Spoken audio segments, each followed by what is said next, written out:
ओम शांति। आज बाबा ने कहा, बच्चे विस्तार से सार में आओ।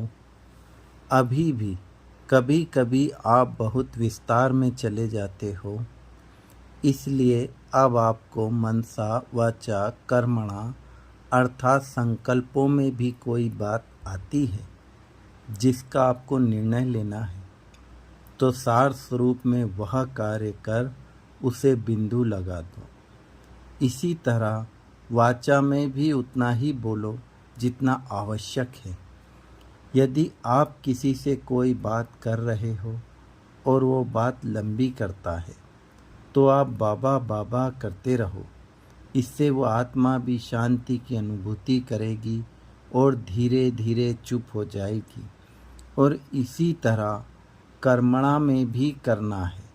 जो कार्य आप करने वाले हो, अर्थात आपको लगता है कि मेरे बिना इस कार्य में सफलता नहीं मिलेगी, वह कार्य आप करो, परंतु अपने समय पर भी अटेंशन रखो, क्योंकि बच्चे अब जल्दी ही आपको बिंदु बन बिंदु बाप के साथ मिलन मनाना है।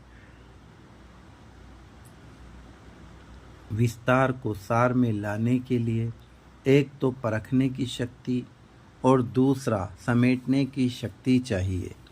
इसलिए इन दोनों शक्तियों को यूज कर आगे बढ़ो। बाबा ने देखा है कि अभी भी जब कोई पुराना स्वभाव संस्कार आता है तो बच्चे मूंझ जाते हैं। बच्चे इसके लिए बार बार बाप के पास अपने रूहानी घर परम धाम में जाकर बैठ जाओ। शिव बाबा से आती शक्तियों को स्वयं में अनुभव करो,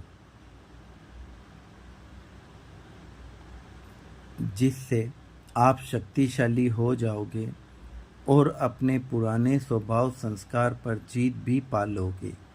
इसका अभ्यास आपको चलते फिरते करना है। हर समय अपने संकल्पों पर अटेंशन हो कि मैं कितना समय याद स्वरूप हूँ। यदि अटेंशन में कमी होगी तो अलबेलापन आएगा और आप आगे नहीं बढ़ पाओगे। हर कार्य में बिंदु बाप को यूज करो और हमेशा ही अपने भाग्य की स्मृति में रहो, जिससे आप थकावट भी महसूस नहीं करोगे और हल्के होकर पुरुषार्थ करते रहोगे। ओम शांति।